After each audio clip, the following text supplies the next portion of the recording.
샤바 샬롬. 샤바 샬롬. 샤바 샬롬. 샤바 샬롬. 네, 오늘은 다른 곳과 다른 평소와 다른 곳에서 지난주도 이제 갑자기 바뀌게 됐는데 새로운 처소로 이동을 하면서 오늘은 또 그 새로운 처소 이제 공사 때문에 또 새로운 곳에 와 있는데요. 여기가 어딜까요? 네, 여기 참 이렇게 아름다운 곳인데 여기는 남한산성에 있는 알리아 힐링센터라는 곳입니다. 여기는 이제 송도 주사랑교회에서 운영하는 곳인데 목사님께 이렇게 저희 처소가 지금 공사 중이어서 장소가 없다라고 말씀하시니까 흔쾌히 이렇게 와서 자유롭게 써라 라고 얘기해 주셔서 저희가 여기서 예배도 하고 토라포션 할 수 있게 되었습니다. 이렇게 인도하신 주님을 찬양합니다. 바로카시. 네. 오늘 토라포션은요 하이사라입니다. 하이사라, 사라의 그 죽음을 다루고 있는 토라포션이죠. 늘 우리에게 그 죽음은 참 그 충격으로 다가오는 사건이죠. 누군가의 가까운 사람의 죽음에 대해서. 그러나 이 토라 안에서 이 죽음을 어떻게 바라보는지를 또한 우리 토라포션에서 알 수 있었고요. 아브라함이 어떻게 그 이후로 그 사라의 죽음 이후로 어떻게 행하는지를 우리가 토라포션에서 보게 됩니다. 먼저 차봉희 전사님 나오셔서 우리가 이 토라 말씀을 함께 공부하시겠습니다. 나오실 때 환영의 박수로 맞아주시기 바랍니다.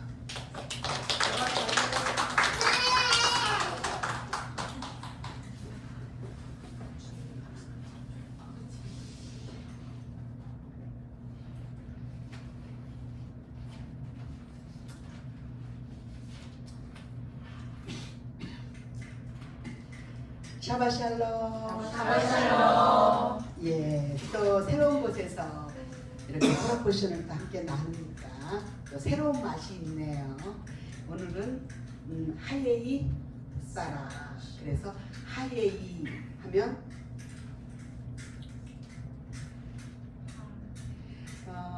하예이라는 말은 하임, 생명, 우리 다 아시는 단어. 여기에 이게 말하자면 연계형 형태예요. 그래서 무엇의, 누구의 삶, 요렇게 누구의 생명 요렇게 번역이 되어지는 연계형 형태예요. 그래서 하예이 사라 하면은 사라의 생명 또는 사라의 삶, 요렇게 번역이 되어지는 말입니다. 오늘 본문에서 보면 하예이 사라 해서 사라의 일생이 나오고, 그리고 오늘 본문에 또 하예이 아브라함 해서 아브라함의 일생, 하예이 아브라함이 오늘도 또 나오고 있습니다. 그래서 두 사람의 삶이 나오는데 이 두 분이 막펠라 굴의 장사가 되지요. 그리고 사실은 하예이 이스마엘 해서 한 번 더 나와요, 오늘 본문에. 그러나 앞에 두 분은 막펠라 굴에 들어갔지만 이스마엘은 막펠라 굴에 들어가지 못했죠. 여러분은 어떻게 우리 그 조상들처럼 우리도 막펠라굴에 함께 들어갈 수 있을지 오늘 함께 말씀을 좀 나눠보도록 하겠습니다. 자, 오늘의 제목은 신부 이야기예요. 우리 오늘 7명의 신부가 등장을 해요. 여러분들 오늘 토라 본문을 읽으면서 지금 창세기 23장을 읽고, 그리고 하프타라를 열왕기상 1장을 읽었어요. 그리고 브리타다샤를 마태복음 1장을 읽었어요. 이 세 가지의 본문이 어떻게 연결이 되어지는지, 왜 그 본문들을 택했는지 혹시 생각해 보신 적이 있으신가요? 연관성이 무엇이 공통점일까? 저는 이거를 읽으면서 주제를 하나 딱 잡은 게 신부예요. 그래서 오늘은 신부 이야기를 우리가 함께 나눴으면 좋겠다. 우리 지난주에는 아들 이야기를 나눴었지요. 기억하시죠? 지난주에 누구 아들? 아브라함의 아들 이야기였었어요.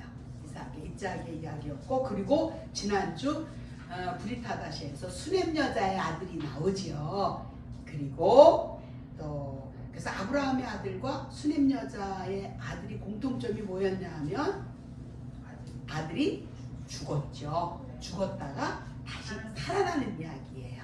그래서 그 이야기는 또한 하나님의 아들, 우리 주 예수아의 또 이야기처럼 지난주에는 3명의 아들이 나오는 아들 이야기였고, 오늘은 신부 이야기예요. 다음 주는 족보 이야기예요. 그래서 그 조상들의 이야기라고 이렇게 제목을 붙일 수 있는, 다음 주에는 이제 톨도트가 나오는데, 오늘은 말하자면 삶과 죽음의 이야기예요. 그래서 제목은 하예이에서 하임이에요. 삶인데 시작부터 사라가 죽었다라고 시작을 합니다. 그래서 죽음, 또 매장지를 사는 무덤 이야기로 오늘 이야기를 합니다. 그래서 오늘은 이 토라의 이 신부 이야기가 나오는데, 이 토라에서 신부 안에는 어떤 의미를 가지냐 하면은 이스라엘의 집을 세우는 자, 이런 의미를 가진 것이 바로 아내이고 신부입니다. 오늘 토라포신의 내용을 우리가 함께 살펴보면, 첫 번째는 사라의 죽음과 매장지를 구입하죠. 두 번째는 사라를 막펠라굴에 장사합니다. 근데 우리나라 말로 막펠라인데 이게 이제 히브리어를 정확하게 표현하죠. 마크펠라 이렇게 발음을 하면 이게 맞는 발음이에요. 그래서 마크펠라굴에 장사를 하죠. 그리고 세 번째는 이삭의 아내를 구하러 가는 종. 그다음에 네 번째는 우물가에서 리브카를 만납니다. 다섯 번째는 하란을 떠나는 리브카. 여섯 번째는 아브라함의 후처의 소생들이 나오고, 마지막 일곱 번째 알리아에서는 이스마엘의 톨도트가 오늘 나오고 있습니다. 오늘 이제 첫 번째 신부 이야기가 이제 오늘 나오고 있어요. 그래서 첫 번째 신부는 누구인가? 창세기 23장 1절부터 오늘 타락을 시작을 합니다. 사라의 일생 곧 사라의 삶의 연수는 127년이었다. 그래서 사라는 크나안 땅에 있는 키랏 아르바, 그곳은 헤브론이다. 자, 이렇게 시작을 오늘 하고 있습니다. 그런데 오늘 사라의 지금 죽은 나이가 127세예요. 그러면 아브라함은 몇 살이죠? 계산을 얼른 해봐. 아브라함은 10살 많으니까 137세. 이삭은 37세였어요. 100살에 나왔으니까. 그런데 이 미드라시에 보면 이날이 언제였냐면 모리아산에 이삭을 바치러 갔다가 돌아온 그날이다 라고 이야기를 합니다. 그래서 그날 이제 사라가 죽으면서 오늘 토라 내용이 시작을 합니다. 이 헤브론은 어디냐 하면 헤브론은 연합하다, 친구 이런 의미를 가진 이스라엘에 있는 그 도시지요. 지금은 아랍에 속해 있는 도시이기 때문에 이 헤브론은 연합, 친구 이런 의미를 가진 도시이기 때문에 이 도시는 그러한 데스티니를 가지고 있어요. 연합하는 데스티니를 가지고 있기 때문에 사단이 이 도시는 어떻게 해서든지 나누려고 애를 쓰는 도시예요. 그래서 아마 이스라엘에 가시면 가장 분쟁이 심한 지역이 바로 이 헤브론 지역이에요. 그래서 뭐 이렇게 상황이 안 좋을 때 전쟁이 났다거나 무슨 어떤 힘든 상황이 있을 때는 여기에 들어갈 수도 없는 이러한 곳이죠. 이곳은 유다 지파였었던 갈렙이 85세에 가나안 땅을 차지할 때 차지했던 땅입니다. 그리고 키랏 아르바 요 말은 키랏이라는 말은 동네 마을이고 아르바는 사예요. 그러니까 4명의 장정이 살았던 곳, 한 아버지와 3 아들이 살았던 장소다. 그래서 키랏 아르바. 그래서 이것은 또한 4쌍의 부부가 묻힌 곳이다. 이렇게도 유대인들은 이야기를 합니다. 여기에서 보니까 아브라함이 시신 앞에서 일어나 핵자손에게 이야기를 하죠. 소유주인 매장지를 내게 주어 내 앞에 있는 내 시신을 묻게 하십시오. 아니 이때는 하나님께서 창세기 12장에서 아브라함을 불러서 레크레카 너는 내가 지시할 땅으로 가라 라고 말씀하시면서 이 땅을 내가 너에게 너와 네 자손에게 주겠다라고 말씀하신 그때로부터 지금 몇 년이 지났냐 하면 지금 62년이 지났어요. 그런데 지금까지 그 가나안 땅에서 아브라함은 세상에 자기 아내가 죽었는데 아내를 묻을 땅조차도 지금 없는 이러한 사람이에요. 그래서 이곳에서 나그네로 있었던 거예요. 땅 한 조각도 아브라함은 자기 소유로 된 땅이 없었던 때예요.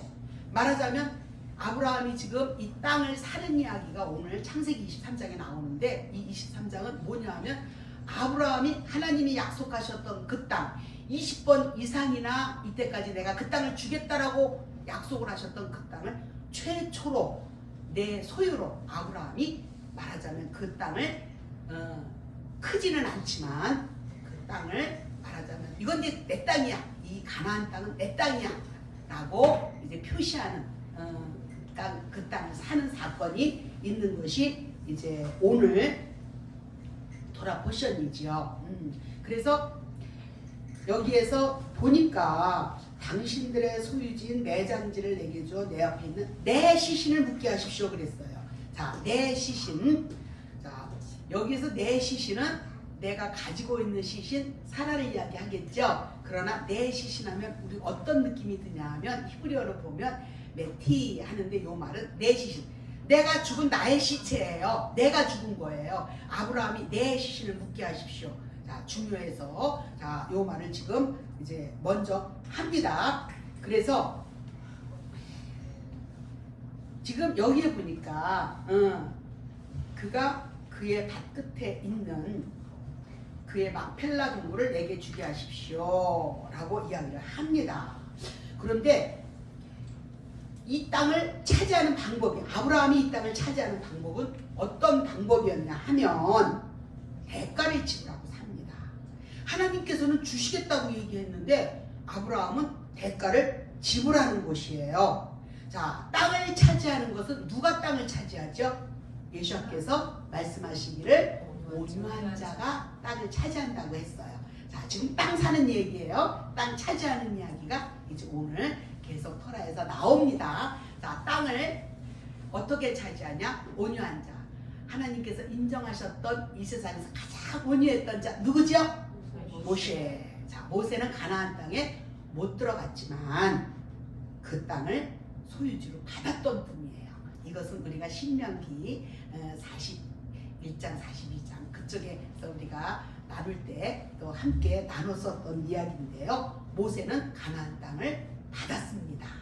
그리고 마태복음 13장에 보니까 값진 진주를 발견한 사람이 어떻게 하냐 하면 자기의 온 재산을 주고 그 밭을 사지요. 왜냐하면 그 진주는 그 밭 주인의 소유니까 그 밭을 삽니다. 그래서 진귀한 보물을 발견한 사람은 내 모든 것을 값을 치르고 그 밭을 사는 거예요. 아브라함은 여기 아까 봤었던 내 시신, 아브라함은 죽음을 주고 그 밭을 삽니다. 그래서 오늘 여기에 나오는 정상 가격, 지금 또 다른 성경에 보면 충분한 가격, 또 이렇게 그 다른 번역으로 나와 있는데 요 말이 케세프 말레 하니까 채워진 가격, 이렇게 번역을 하면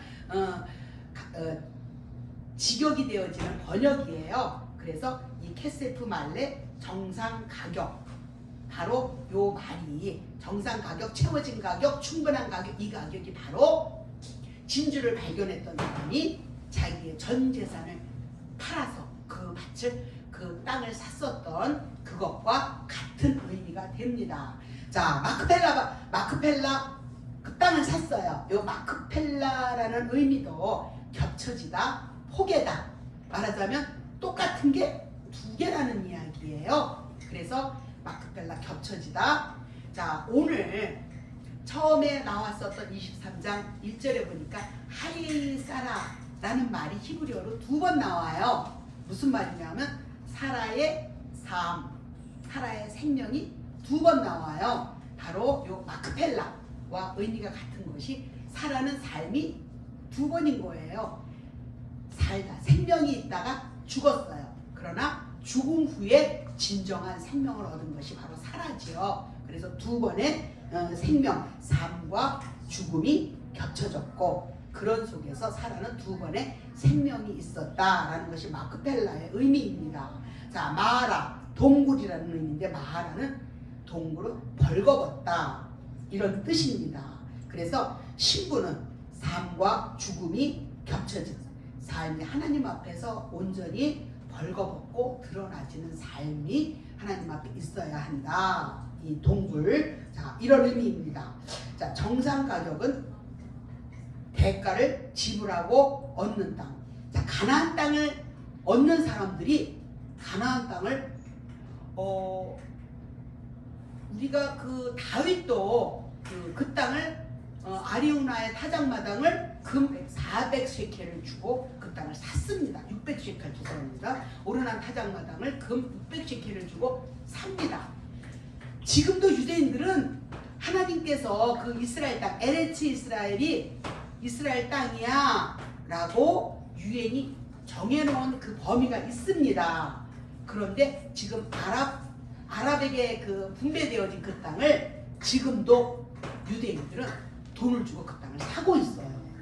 어느 날 초자연적인 방법으로 하나님께서 그 땅을 딱 이스라엘에게 주실 것 같은데 유대인들은 그 땅을 돈 주고 사고 있어요. 값을 치르고 그 땅을 지금 하나님께서 주신 땅을 지금 차지하고 있습니다.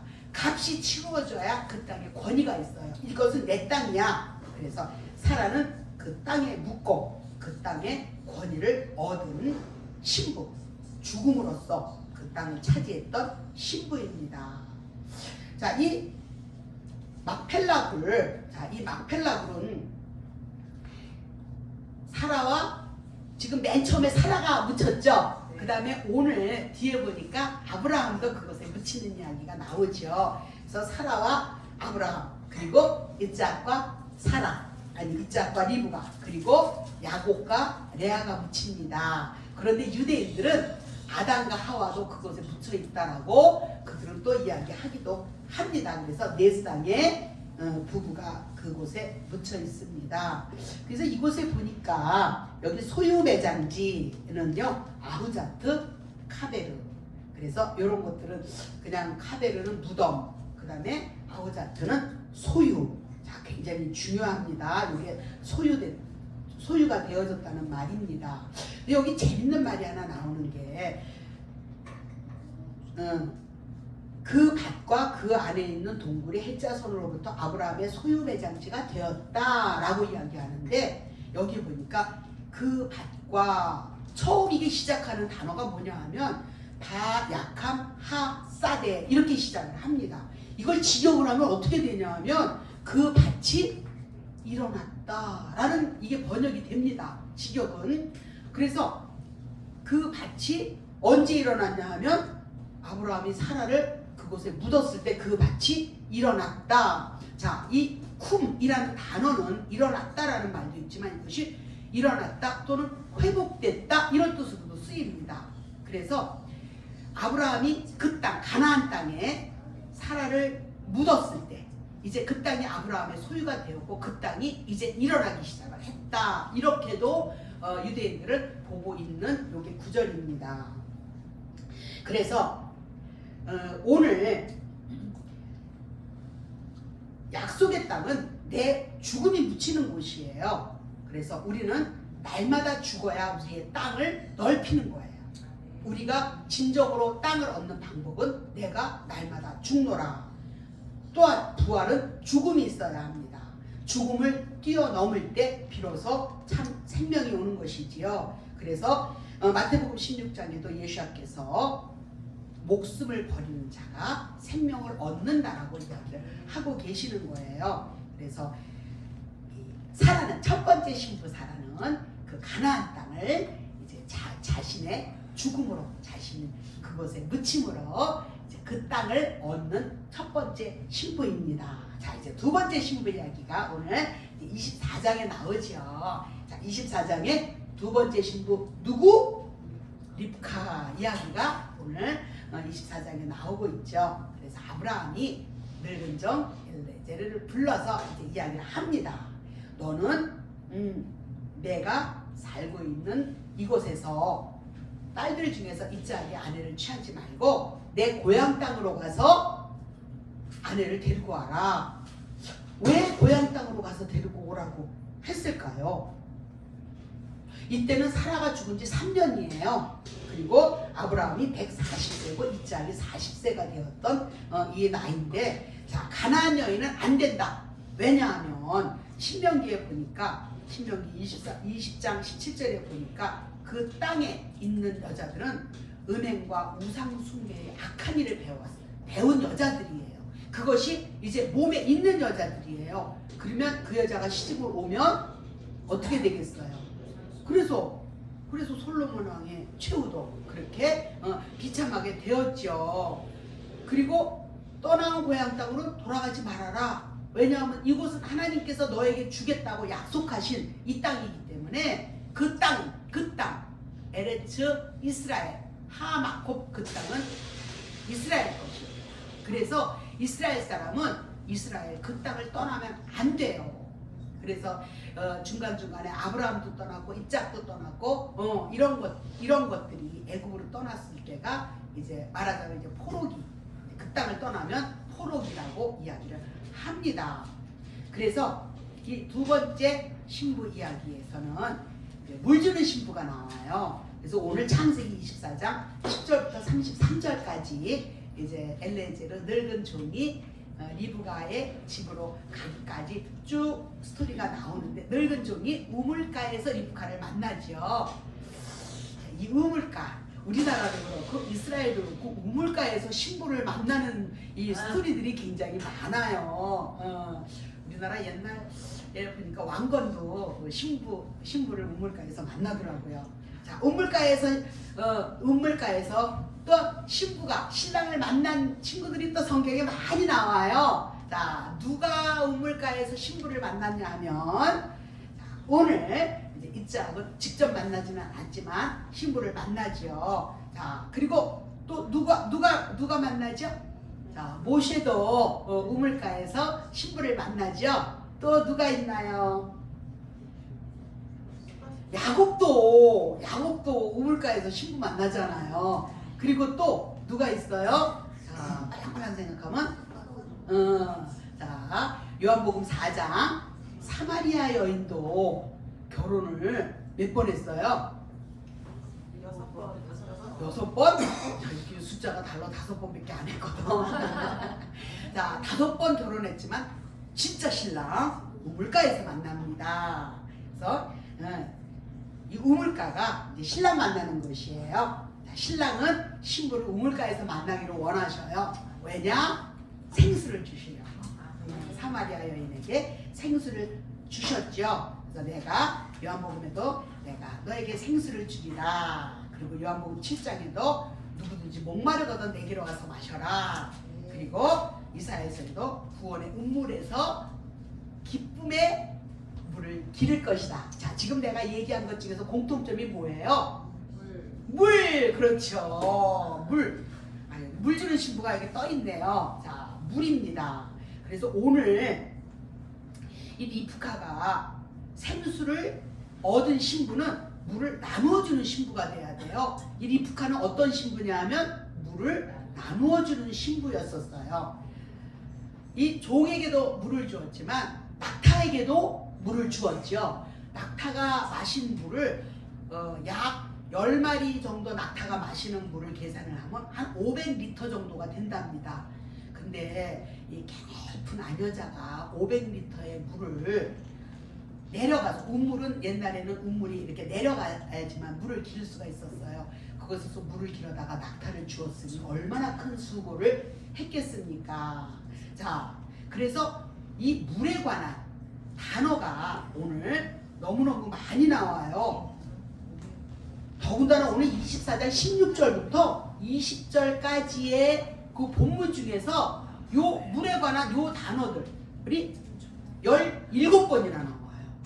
17번이나 5절 가운데 17번이나 물에 관한 단어가 나온다는 건 물로다가 완전히 도배를 하는 이게 문장들이죠. 그래서 샤브 물을 깃다, 또 샤카 적시다, 또 가마 마시다, 또 샤타 마시다. 이 마시다라는 것도 세 개나 이 동사가 나오고요. 카드 물 항아리, 또 아이 샘, 부에르 우물, 마인 물, 이런 단어들이 17번이나 나옵니다.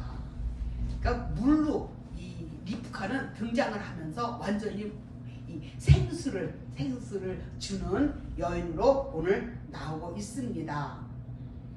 그래서 이 종이 이제 리브카의 집에 가서 이제 하룻밤을 자고, 그리고 이제 아침에 일어나서 이제 떠날 채비를 하는 거야. 나 가야 됩니다. 아유, 열흘이나 더 좀 묵었다 가십시오. 안 됩니다. 내 오늘 갑니다. 그러면 우리 리브카를 불러서 물어봅시다. 내가 이 남자를 따라서 가겠느냐? 그랬을 때 리브카가 뭐라고 대답을 해요? 우리 큰 소리로. 엘렉. 그렇죠. 우리 엘렉. 자, 엘렉.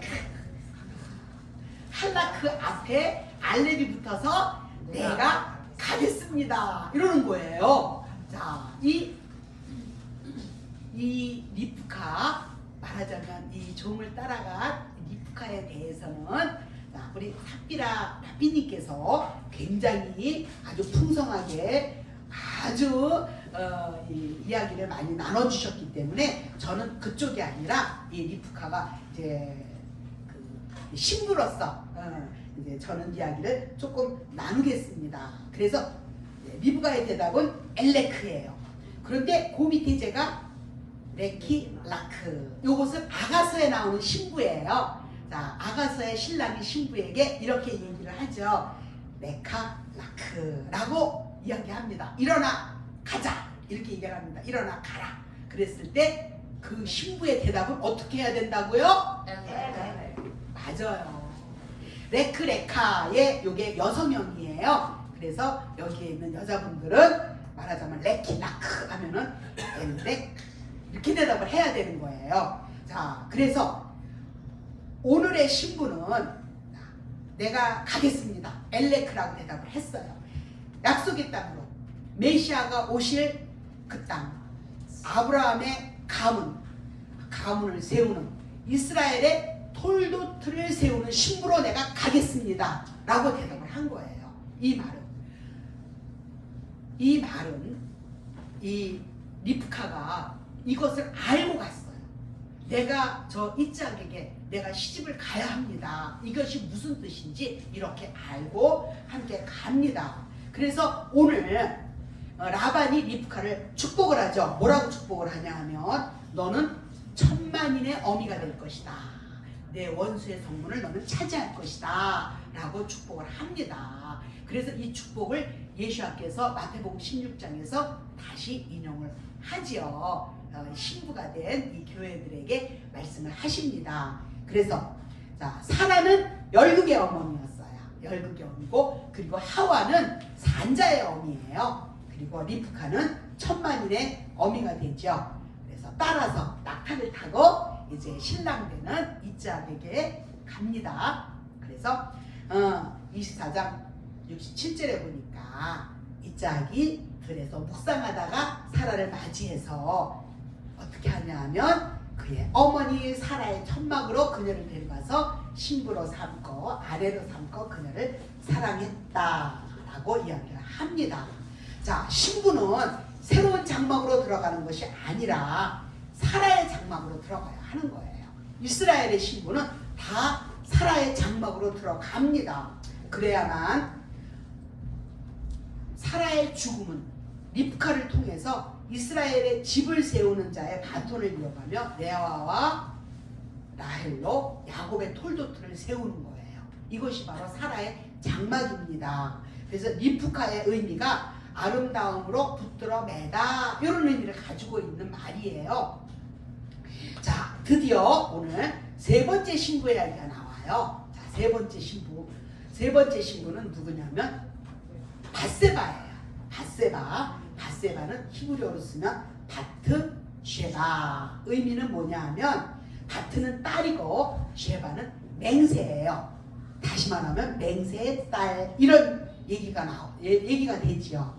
오늘 하프타라에서 열왕기상 오늘 11기하 1장이 나오죠. 자, 열왕기하 1장에서 무슨 이야기가 나오냐 하면 이제 다윗이 나이가 많아서 죽음을 앞에 놓고 누워 있습니다.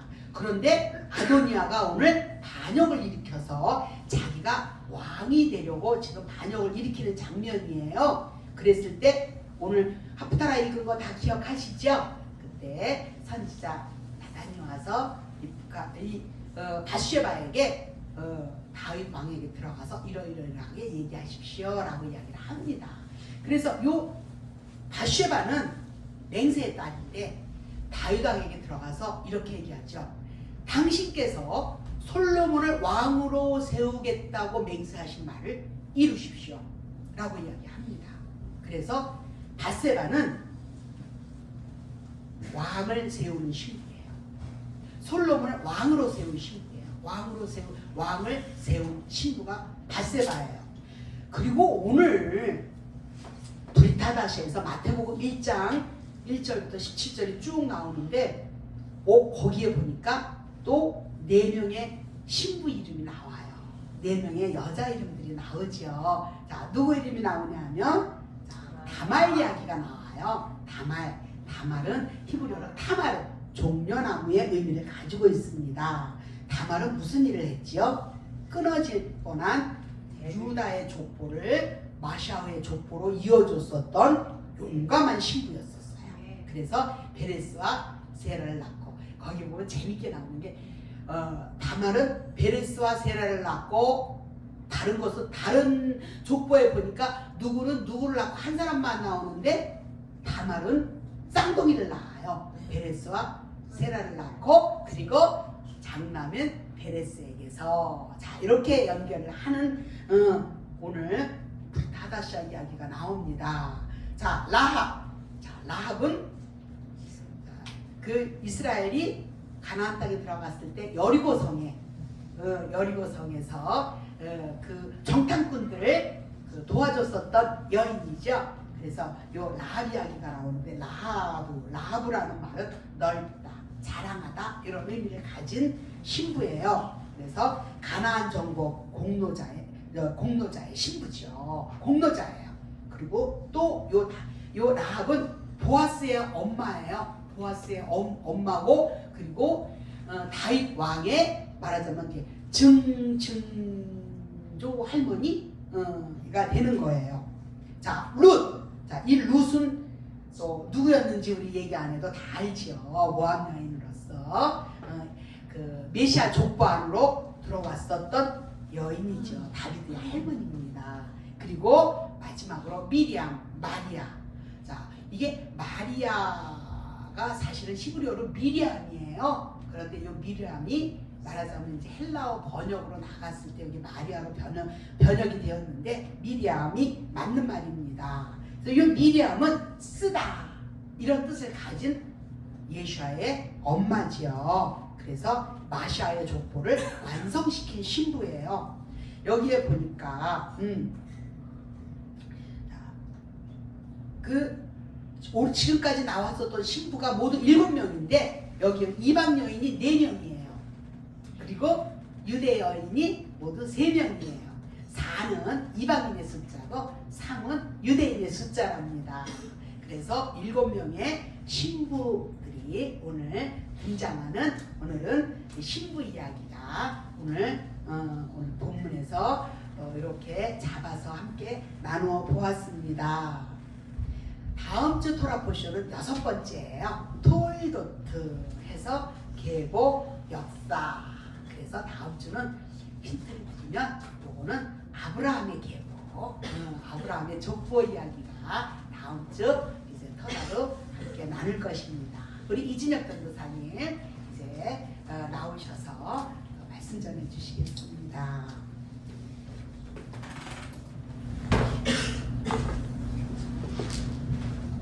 네, 계속해서 말씀 전하도록 하겠습니다. 이번 주 토라포션 사라의 생애입니다. 앞서 이제 설명해 주신 것은 이제 결혼에 대한 그리고 모티브 그리고 신부에 대한 모티브를 얘기해 주셨습니다. 이 토라 자체를 브리트라고 하죠. 언약. 그리고 이제 이 언약을 또 어떤 언약이라고 부르죠? 이 토라를 결혼 언약이라고 부르죠. 브리트 나수인 결혼 언약이라고 부릅니다. 사실 이제 그 언약을 첫 번째로 체결하는 주인공이 아브라함이죠. 그 아브라함의 그 언약, 이 지지난 시간부터 총 3개의 그 아브라함에 대한 토라포션을 다루고 이제 오늘 마지막 이제 아브라함에 대한 토라포션을 다루는데 이 토라 전체의 그 언약을 시작한 인물입니다. 그리고 그 언약은 결혼 언약이라고 불리고요. 근데 이제 오늘 본문에 이제 보시게 되면 땅을 사는 이야기가 나오고요. 두 번째는 리브가를 취하는 내용이 나오고요. 그리고 다시 아브라함이 아내를 또 그투라라는 아내를 취해서 자손을 낳는 이야기, 그리고 그 아브라함의 죽음 뒤에 또 아브라함의 그 이스마엘의 족보 이야기가 나오게 됩니다. 이 결혼 언약 그리고 이 신부를 취하는 것에 대한 개념이 오늘 토라포션 본문에 많이 나타나 있는데요. 특별히 히브리어로 아내를 취하다라는 표현을 사용하죠. 히브리적 용어로 취하다, 카흐, 취하다라는 단어를 사용하게 됩니다. 오늘 본문에 보시면 아브라함이 그 땅을 사기 위해서 그 해족속과 계약을 할 때 그 땅을 내가 카흐, 취하겠다 라고 말하고 있고요. 그리고 이제 리브가를 이제 찾기 위해서 이제 카흐, 그녀를 데려와라 라고 하면서 엘리에제르를 보내게 됩니다. 그리고 이제 아브라함이 새로운 아내를 또 카흐, 취하게 되는 것이죠. 이 취하는 것, 이 땅을 이제 취하는 것을 또한 이 결혼과 유대인들은 비유하게 됩니다. 하나님께서는 나누는 작업을 통하여서 창조를 시작하셨습니다. 레아 브딜, 마달, 나누다 라는 그 평범한 것과 거룩한 것을 나누시고 더 나아가서는 그 시간을 먼저 가장 구별하셨죠. 그리고 이제 물리적인 것들을 그 거룩한 시간 안에서 또한 나누시고요.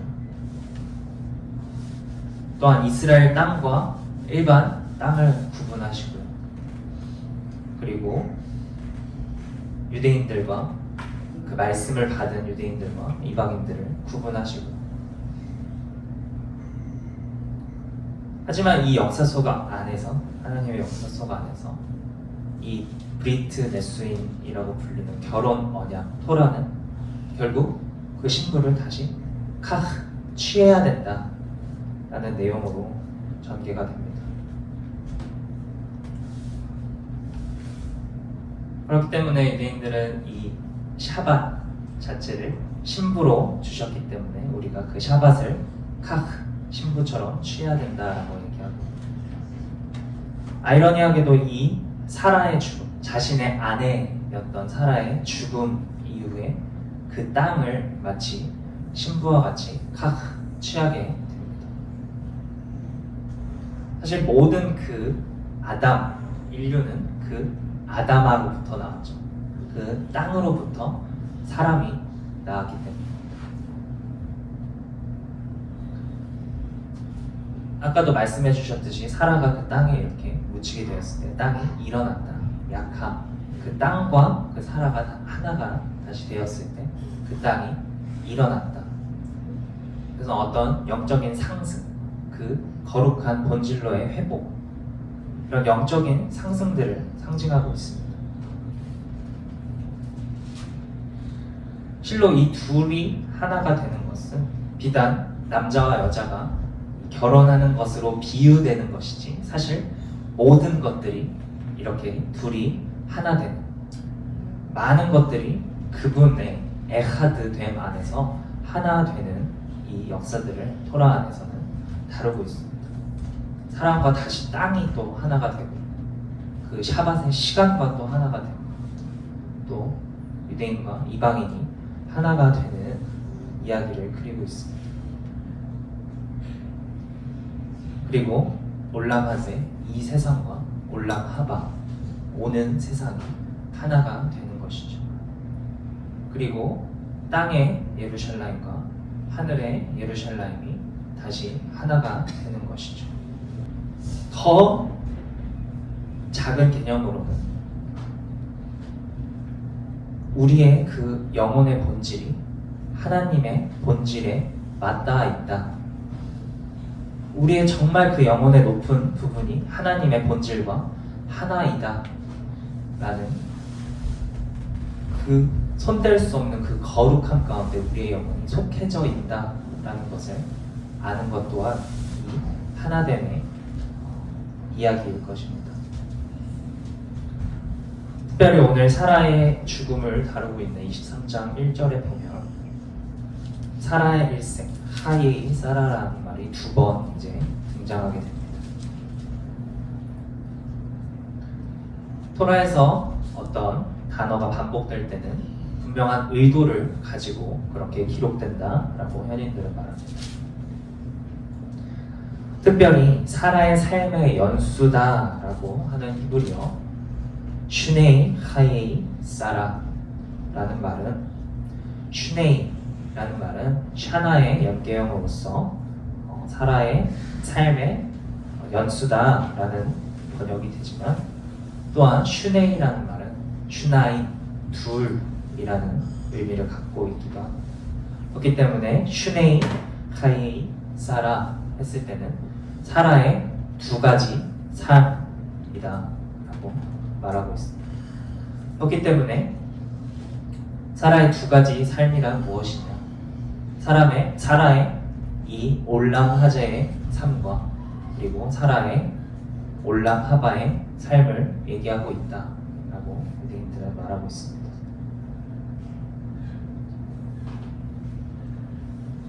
결국 이 올람 하제, 이 땅과 올람 하바라는 그 두 가지가 하나가 되어야 되는 것이죠.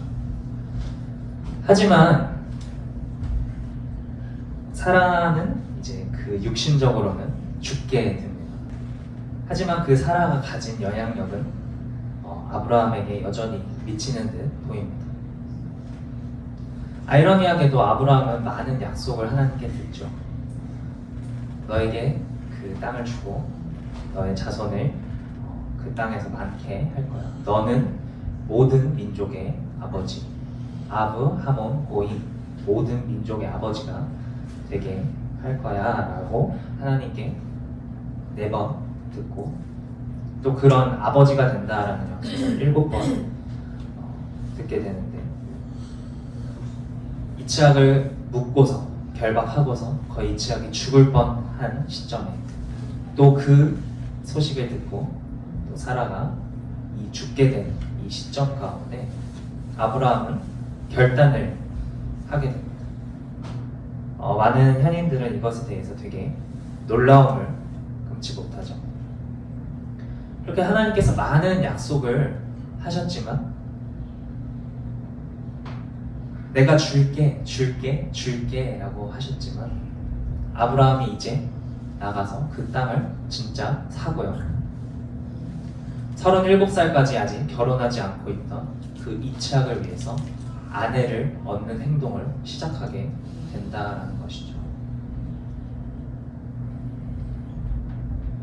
언약이라는 것은 그런 것입니다. 주기까지 기다리는 것이 아니라 마세 했을 때 하나님께서 함께 하시는 것이죠.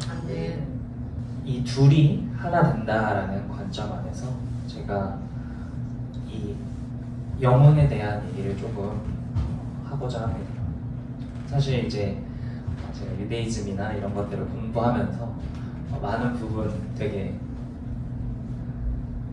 아직 잘 모르겠는데 이거를 얘기하고 뭔가 다루기에는 이게 아직 뭔가 나도 이해가 안 되고 납득이 안 되는데 라고 생각했지만 어쨌든 우리는 다 모르죠. 메시아가 오시기 전까지 다 모르고 우리는 그 안에서 충분한 토의와 논의를 할 필요성이 있고요. 우리가 생각해 보아야 하는 것입니다. 사실 이 영혼의 차원은 모든 나 개인부터 시작해서 모든 차원에 적용된다라고 유대인들은 말하죠. 더 넓게, 더 시간과 공간을 초월하는 단계로서 이 영혼의 단계가 적용된다라는 것입니다. 제가 이제 미국에 가서 이제 번스타인 랍비님의 이제 강의를 들었는데 그분이 이제 그 안식, 샤밧이라는 책을 쓰신 성함이 어떻게 되죠? 헬셀, 아브라함 헬셀의 제자세요. 아주 유대 전통 그 베이스 안에 있으면서 예수아를 믿으신 분이신데 이제 영혼에 대해서 이렇게 미국에서 좀 강의를 이렇게 하셨어요. 두 번의 강의를 하셨는데 하나는 멜기세덱이 이 Jewish perspective, 유대인의 관점에서 무엇이냐 라는 것을 얘기했고 두 번째는 우리의 영혼의 차원을 얘기하면서 왜 우리가 midgibbar을 행해야 되는가에 대해서 다뤘었습니다. 헬라 사상에서 영혼이라 하는 것은 푸시케라고 표현되죠. 하지만 이 헬라 사상에서 나온 이 영혼이라는 말은 그 철학자들의 통해서 이분법적으로 나눠진 푸시케의 개념이에요. 그 신들이 사는 세계, 거기에 이제 푸시케, 완전 그 초월된 세계를 푸시케의 영적인 세계다라고 말하고, 그것과 반대되는 완전 세속적이고 악한 세상, 이 세상은 악한 세상이에요. 그 푸시케에서 범죄를, 그 푸시케의 영역에서 범죄를 저지른 자들이 이 땅에 떨어져 가지고 그 범죄를 계속 이렇게 생각하면서 그 신들에게 이렇게 빌고 하는 존재로서 이 땅과 하늘을 그 이분법적으로 나눴죠. 그것이 이제 오늘날 이제 기독교 사상 안에서 그 헬라 철학을 들여와서 어떤 천국과 어떤 이 땅의 삶을 그 신학 이론대로라면 굉장히 그 지옥처럼 만들어놨죠. 이 땅에서 살아갈 이유가 없어요. 예수님을 믿으면. 예수님을 믿으면 빨리 천국에 가기를 희망하죠. 그것처럼 그 헬라 사상의 푸시케와 어떤 우리 몸에 대한 이런 생각들을 나눠서 이분법적으로 해놨습니다. 나 딱 그 번스타인 라피님께서 푸시케라고 영혼을 이제 헬라어로 얘기하는데 히브리어에는 그런 말이 전혀 없는데 어떻게 이걸 설명해야 될까? 이런 식으로 질문을 하시면서 얘기를 시작하셨어요. 그냥 인간의 가장 육적인 이 몸의 부분을 네페시라고 하죠. 목숨을 네페시로 번역을 하니까요. 인간의 그 네페시, 그리고 그 다음 단계는 루아흐, 그리고 네샤마, 하야, 예히다, 이렇게 5단계의 영혼. 근데 그것은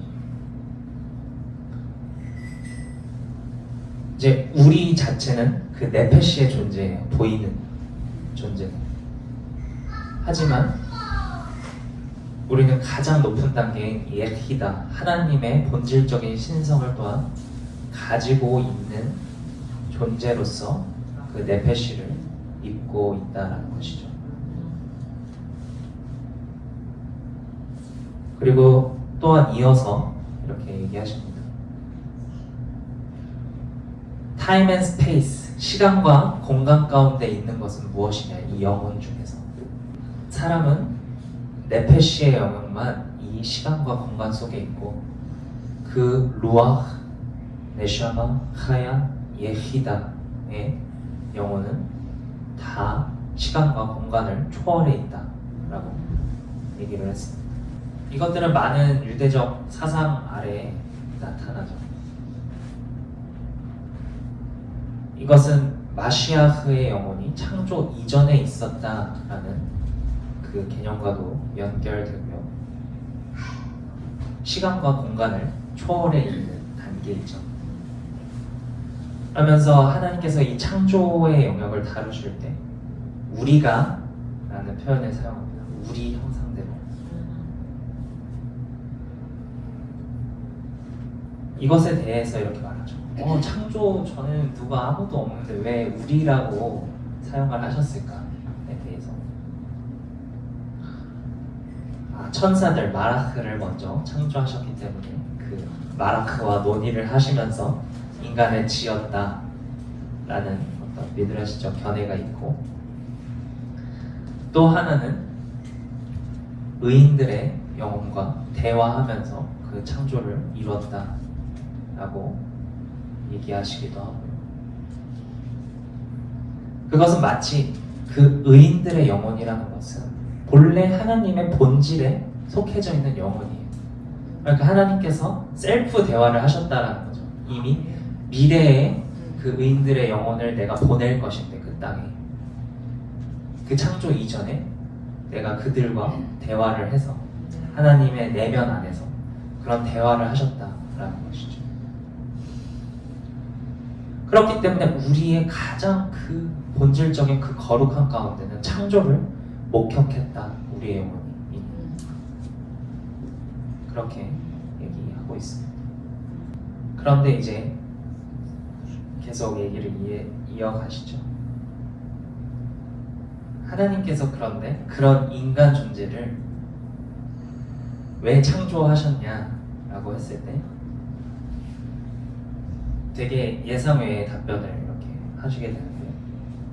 브라더타임 랍비님이 보통은 이제 찬양받기 위해서 그 왕을 높여주기 위해서 뭐 에인블리, 에인멜 그런 말이 있죠. 에인블리 멜렉, 에인블리 네, 백성 없는 왕이 없다라고 하셨듯이 그분의 영광과 존귀를 찬양하는 존재로 인간이 지어졌다라고 말합니다. 그것은 또 결과론적이고 아주 중요한 포인트긴 하죠. 성경 토라에서 말하는. 그러나 그런 상상하는 답변과는 다르게 자유의지를 주기 위해서 인간을 창조하셨다라고 말씀을 하셨어요.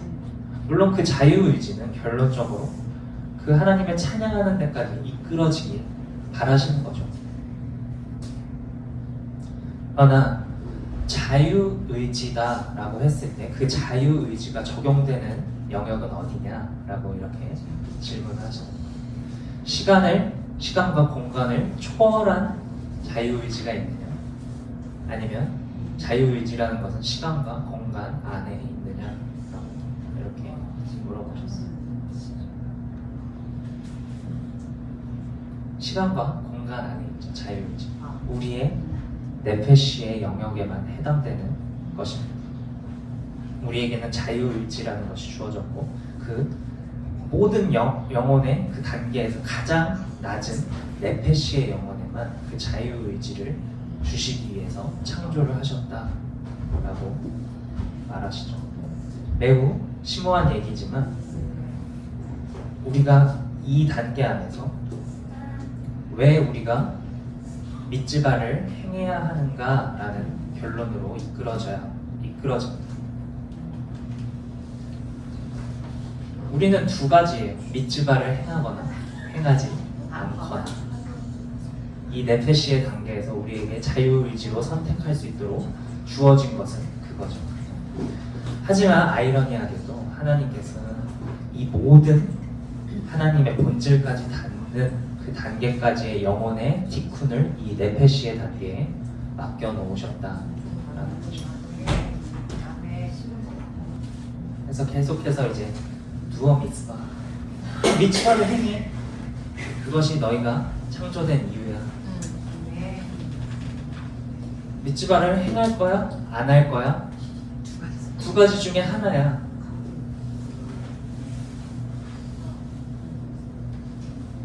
근데 왜? 우리는 왜라는 질문을 늘 해야겠죠.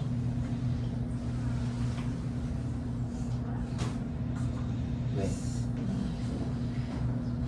사실 여기에 대해서 참 많은 이야기가 있지만 좀 걸려 넘어지기도 하고 좀 우리가 상상해 볼 수 없는 약간 그런 내용으로 돌아가고자 합니다. 아담을 지으셨을 때 하나님께서 아담에게 자신의 그 생명을 딱 불어넣으셨죠. 근데 아담은 이렇게 말합니다. All compassed soul, 모든 것을 포괄하고 있는 영혼이다 라고 말합니다. 아담 안에 아담도 있고요. 아담, 다비드, 마시아, 그의 이름 안에 그 모든 영혼이 다 있다라고 말합니다. All compassed soul. 아담이 어떤 영혼들의 복합체다. 네. 근데 이것을 우리가 힌트로 얻어볼 수 있는 것은 바울이 얘기하는 부분이에요. 그 첫째 아담 한 사람을 통하여서 이 세상에 죄가 들어왔고요. 그 둘째 아담 한 사람을 통하여서 우리가 속죄되고 구원을 얻게 된다 라는 개념이죠. 때문에 이제 아담이 이제 많은 번성을 했고 이제 많은 자식들을 낳죠. 처음에 그 아담으로 대표되는 한 복합적인 그 영혼이 이렇게 나뉘어지기 시작하는 것입니다. 근데 여기서 또 하나 이제 관점이 들어오면 그 영혼의 개수는 변하지 않는다라는 것입니다. 그 영혼의 개수 말이죠. 그런데 이제 더 나아가서 아담의 영혼은 어떻게 됐느냐? 그것은 이제 새 조상들을 통하여서 그 의인들을 통하여서 그 어떤 씨앗이라는 것이 이제 유지가 된 것이죠. 아브라함, 이삭, 야곱을 통하여서 그 세 개의 씨앗은 또 12개의 아들로 또 나눠지고요. 12 아들이 이제 애굽으로 내려갈 때 70. 이 70이라는 것은 모든 또한 고임, 열방을 또 상징하는 숫자고. 그리고 이 70의 숫자는 애굽에서 60만이 됩니다. 그래서 어찌 보면 남자의 수만 개수했다라는 어떤 일반적인 푸샤트, 표면적인 이유보다도 그 이스라엘의 본질적인 영혼의 개수 60만, 이 토라의 글자 수와도 같은 이 60만에 대한 어떤 힌트를 주는 것이죠. 이 창조에 대한 이야기를 할 때 어쨌든 그 빛의 깨어짐을 통하여서 전체가 이렇게 부서졌다라는 얘기가 있고, 그 빛이 이렇게 뿔뿔이 흩어진 것에 대해서 말하죠. 모든 그 영혼들 속 안으로 그 마시아의 불꽃이요. 그렇기 때문에 미드라시적 한 견해에 따르면 이제 아담이 지어질 때 보통 일반적으로 그 에덴의 흙, 이스라엘의 흙을 통하여서 지어졌다라는 의견도 있지만 전 세계의 모든 곳의 땅을 모아서 아담이 지어졌다라고도 한 견해에서 이렇게 얘기하고 있습니다.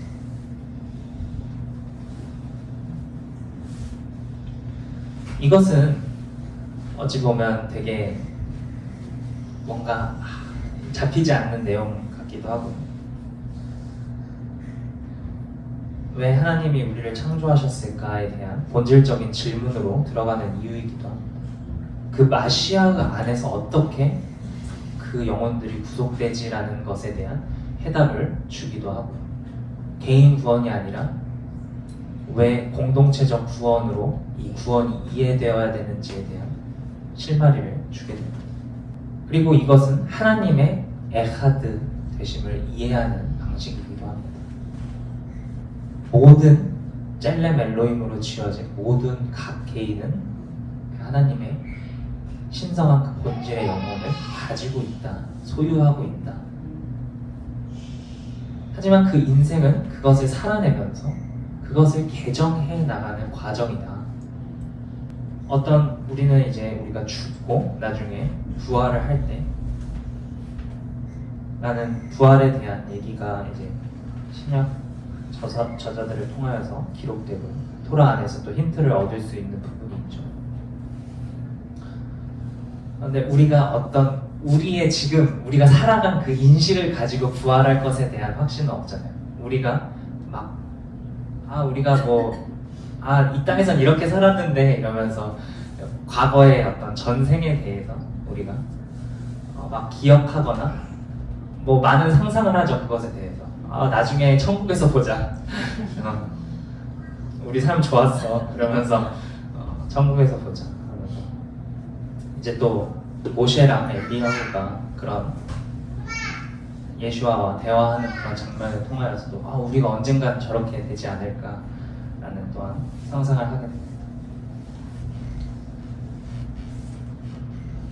그러나 그 유대적 아주 깊은 전통 가운데는 그 영혼이 계속해서 한 영혼이 이 네페시를 입고 태어났을 때 그것은 한 영혼이 있는 것만은 아니다 라고 설명을 합니다. 그것은 영혼의 복합체다, 사람은.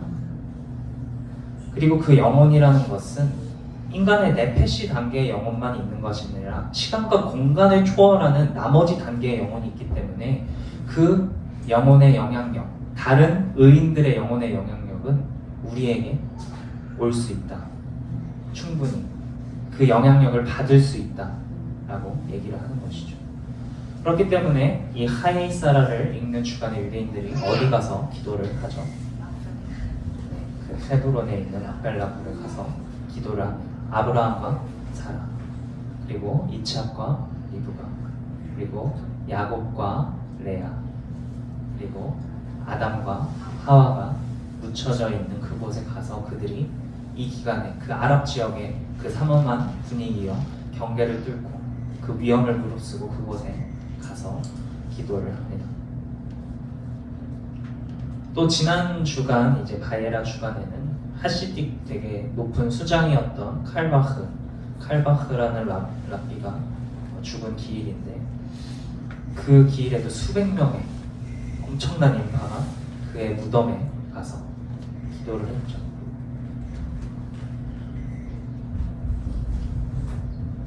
왜 그럴까요? 왜?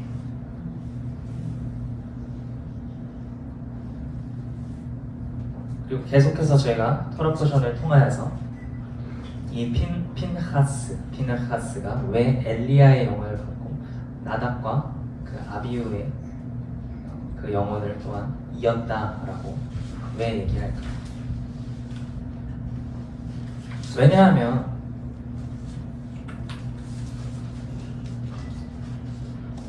사실 그 영혼의 가장 낮은 단계인 네페시는 또한 가장 높은 단계들인 영혼의 창입니다. 그 영혼을 소유했다라는 것을 알기 위해서는 그 행함을 통하여서만 그것이 증명되는 것이죠. 그렇기 때문에 이런 말이 있습니다. 악인들은 이 땅에 살아 있어도 죽은 자와 같으나 의인들은 죽었을 때 비로소 살아있는 자와 같다. 이 말은 우리가 쉽게 이해해 봤을 때 되게 위대한 업적을 남긴 사람들이 있죠. 그들의 저서, 그들의 공로, 이들의 업적을 오늘날까지도 계속 기립니다. 왜냐하면 인류 역사에 있어서 지대한 변화를 줬기 때문이죠. 오늘 토라의 인물인 아브라함과 사라도 매우 영향력 있는 인물입니다. 그 사라의 죽음을 통하여서 아브라함은 이제 그 이스라엘 땅을 사게 되죠. 그리고 리브가를 구하러 이제 엘리에젤을 보내게 됩니다. 실로 이 일은 오늘날 이제 이스라엘의 지금 대통령의 이제 아버지인 핫잘이라는 사람이 유엔 총회에서 이스라엘이 어떻게 그 땅을 다시 소유할 수 있냐 했을 때 딱 이 페이지를 딱 펴고 자 여기 증거가 있어요. 네, 헤브론을 우리 조상들이 샀지 않습니까? 라고 이 두 의인의 영향력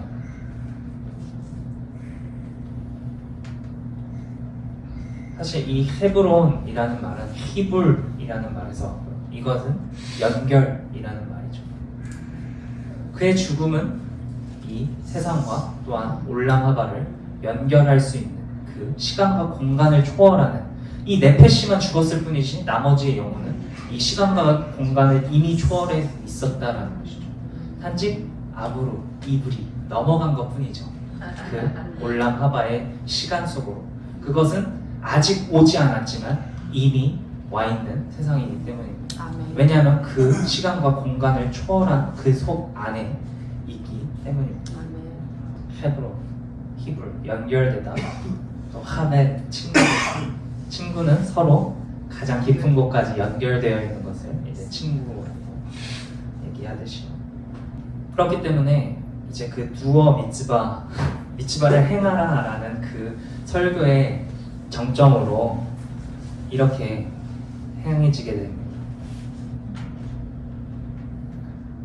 미츠바를 행하는 것은 being righteous가 되는 행위가 아니에요.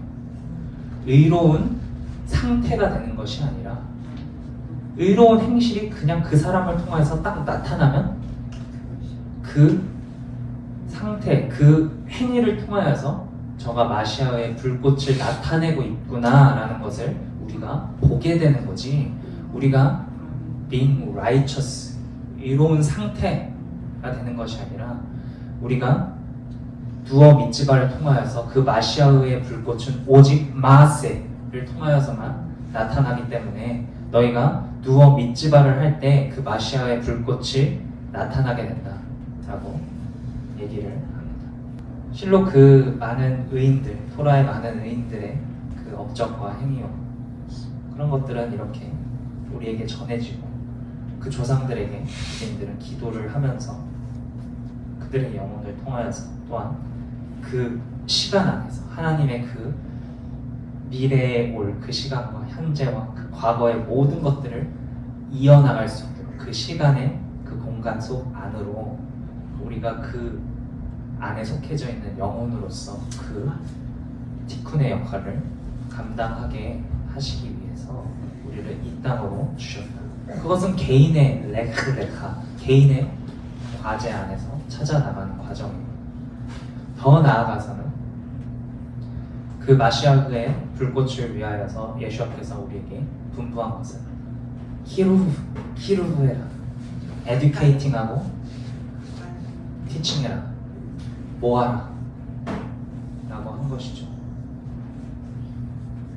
에듀케이팅이라는 말은 단지 어떤 지식을 사유하게 하는 것이 아니고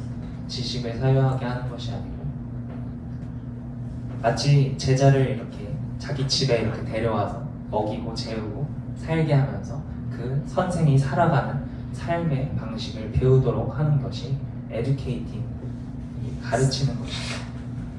우리의 이 네페시조차도 이제 그 가장 거룩한 예히다까지 연결되어 있는 것들, 우리는 그것을 야곱의 사다리처럼 계속 우리 안에 끌어옴으로써 그 두어 미츠바를 통하여서 미츠바를 행함으로써 그 메시아의 불꽃을 드러내는 거죠. 우리가 단지 뭐 being righteous 막 거만해지는 것이 아니라 우리에게 그럴 수 있는 은혜를 주셨다라는 것입니다.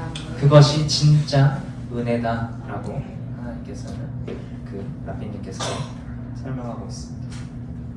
이제 그 사라의 그 죽음을 통하여서 이제 아브라함이 그 땅을 사게 된 것처럼 그 땅과 분리되어서 2000년간 유대인들이 살아왔죠. 하지만 그 브리트 네수인이라는 것은 이상적으로, 본질적으로 깨어질 수 없는 언약이다.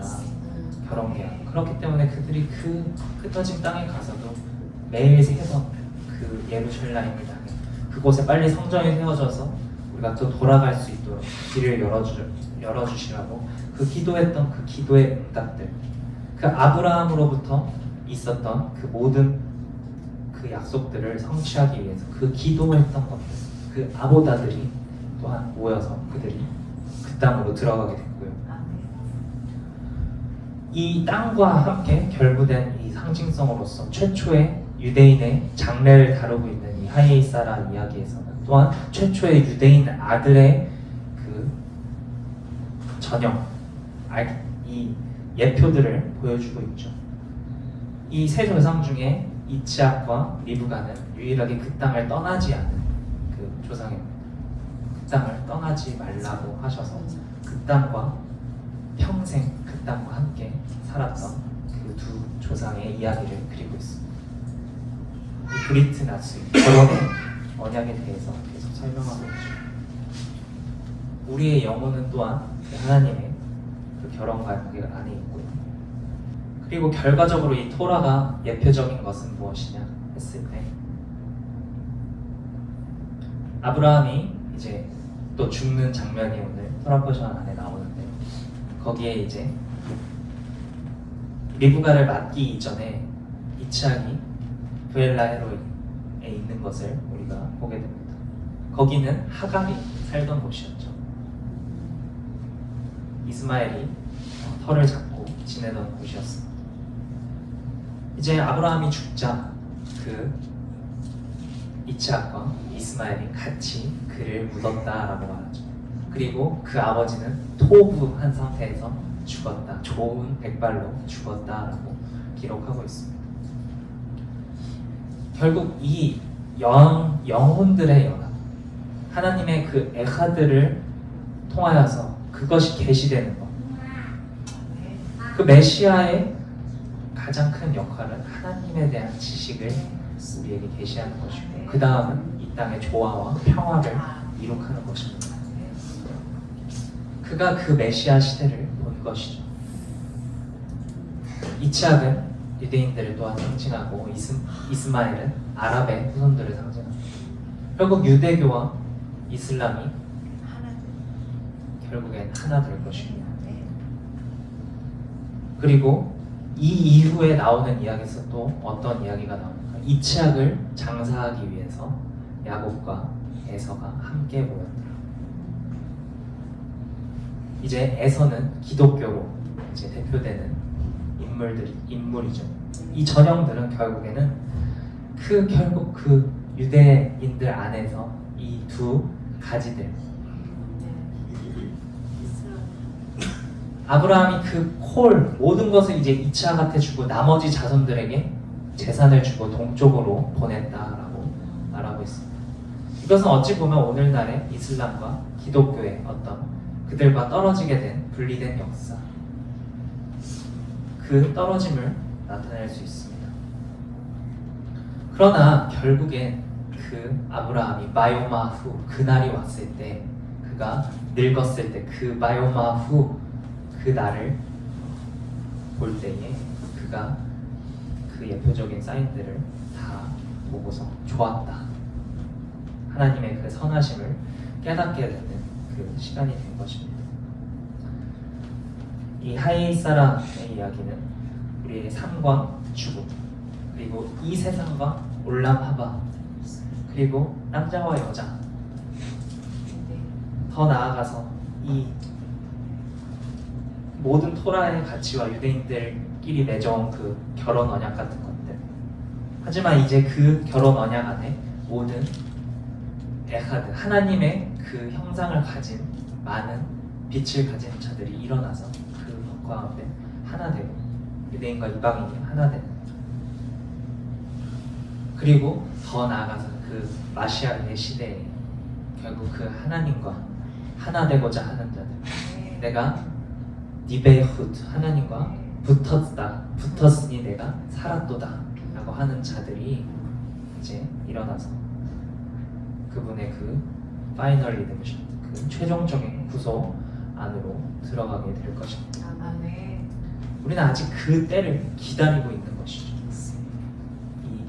그것이 모든 그 영혼의 단계 가운데, 우리가 네페시 가운데서 그 모든 차원을 우리는 영혼 가운데 이미 무의식 가운데 이해하고 있지만, 그것을 우리가 네페시 이 가운데 어떻게 그 빛으로 나타내느냐, 빛바를 행해라 라는 간단한 그 많은 이야기 안에 담겨 있다라고 할 수 있습니다. 네, 말씀을 마치도록 하겠습니다. 이스라엘과 교회를 위한 중보기도 들려드리겠습니다. 사실 그 레크레카의 여정을 달려가면서 가장 어려웠던 것은 내 안의 빛을 발견해내야 되는 것도 어렵고, 하지만 그 더 나아가서는 그 빛이 다른 사람에게도 있다라는 것을 정말 발견하기가 어려워요. 왜냐하면 인간은 정말 독특한 존재로 지어졌어요. 각 개별들이. 이스라엘이 홀로 거주했다라는 말처럼 그 각 개인들은 다 홀로 거주해요. 사실 이 세상을 살아갈 때 이 육신이라는 막이 있고 내 자아라는 것이 있지만 나는 그 어떤 것과도 하나됨을 느끼지 못해요. 이 살아가면서 남이 타인이에요. 모든 것은. 하지만 그 타인 안에도 내 안에 있는 하나님의 에하드된 본질이 있다라는 것을 발견해 나가는 과정, 이 삶이라는 것, 그것을 육신이 쇠약해져서, 왜 노년에 갔을 때 그 유대인들이 노년을 공경해라 했을 때 그 말의 뜻은 이제 육신의 옷을 벗어버리고 이제 그 가장 그 본질적인 영혼과 가까워질 수 있는 상태이기 때문이다 라고 유대인들이 얘기를 합니다.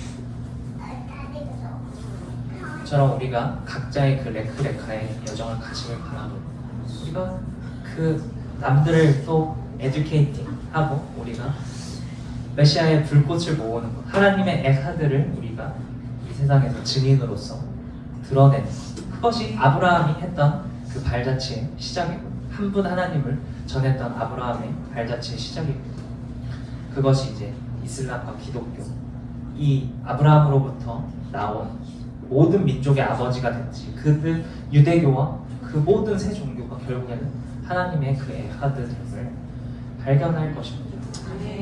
우리가 그 날들을 위하여서 계속해서 이 하나님의 나라를 위해서 달려가시는 여러분을 바라보는 우리 짧게 기도함으로 이 주제를 가지고 기도하시겠습니다.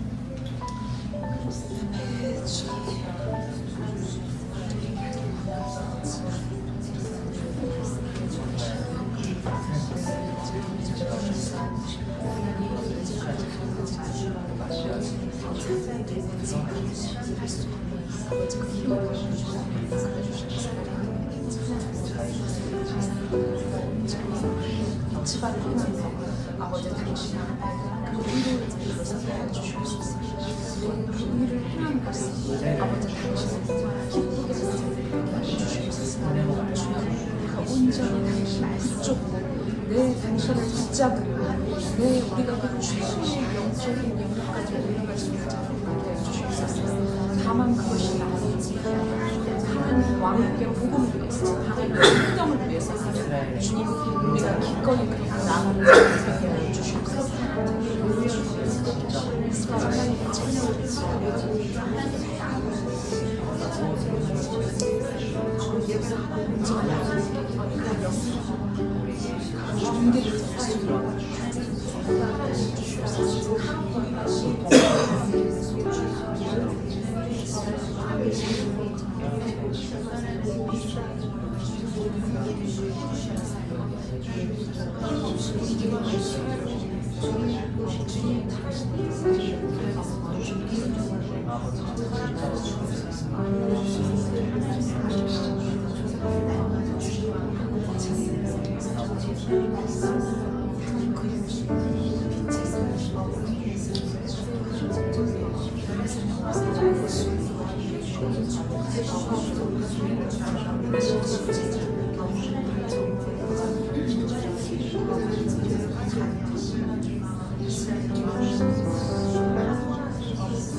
주님 감사합니다.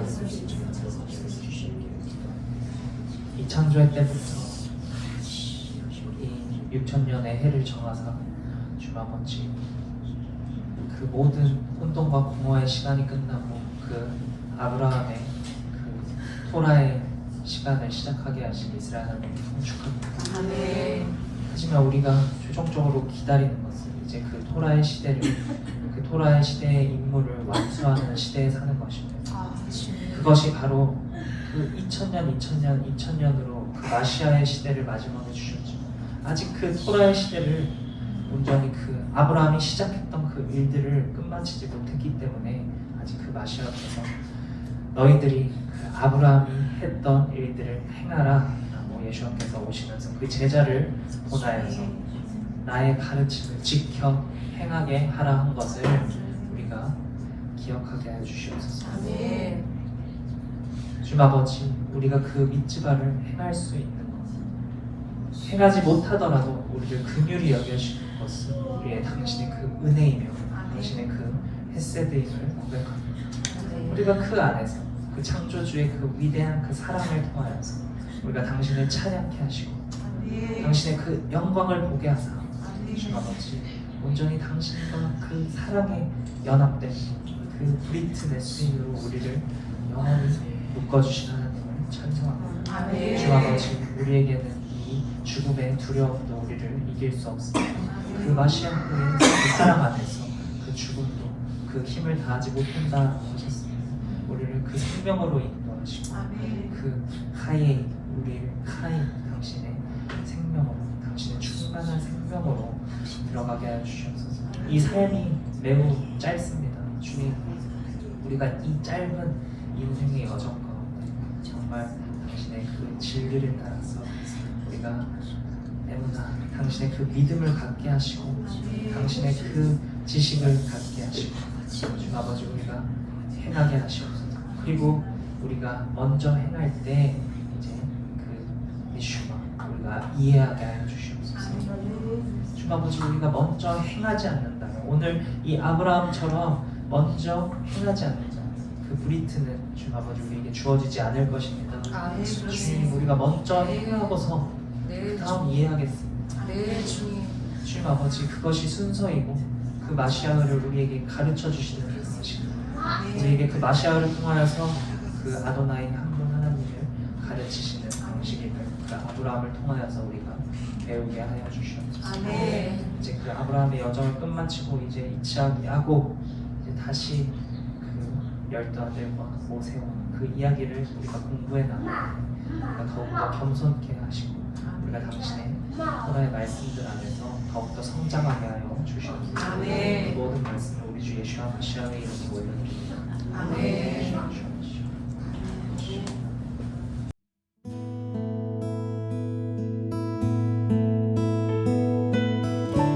바로 같아 아도나이 엘로헤이누 멜렉 하올람 아쉐르 키드샤누 베 미스보타 베 티바누 레아들릭 네르셰 샤바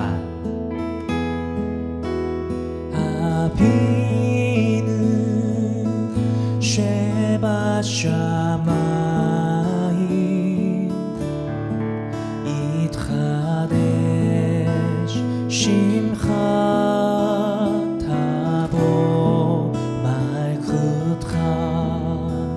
יעצר את שונך כבשמיים